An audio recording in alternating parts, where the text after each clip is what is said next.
Good morning. Maranatha, chapter 186, July 5th, persecution by Protestants and Catholics. You shall be hated of all men for my name's sake, but he that endureth unto the end shall be saved. Matthew 10:22. There is no necessity for thinking that we cannot endure persecution. We shall have to go through terrible times. And Lord knows I hate persecution, but it's necessary.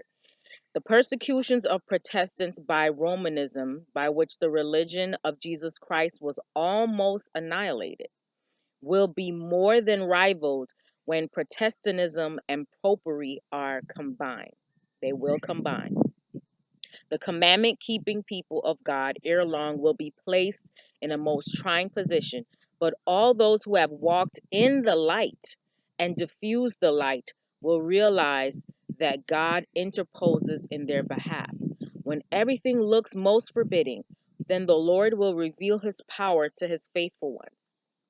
When the nation for which God has worked in such a marvelous manner and over which he has spread the shield of omnipotence abandons Protestant principles and through its legislature gives countenance and support to Romanism in limiting religious liberty, then God will work in his own power for his people that are true. The tyranny of Rome will be exercised, but Christ is our refuge. Remember, the devil is a created being, right?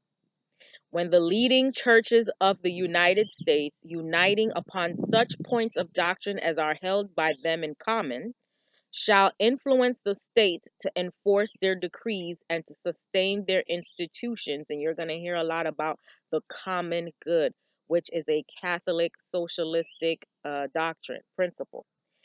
Then Protestant America will have formed an image of the Roman hierarchy, and the infliction of civil penalties upon dissenters will inevitably result.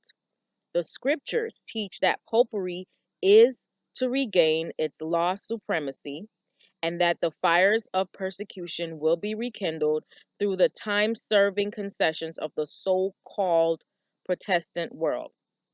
In this time of danger, we can stand only as we have the truth and the power of God through his Holy Spirit. The prospect of being brought into personal danger and distress need not cause us to have despondency or hopelessness, but should quicken the vigor and hopes of God's people, for the time of their peril is the season for God to grant them clearer manifestations of his power. Have a great day today. Maranatha.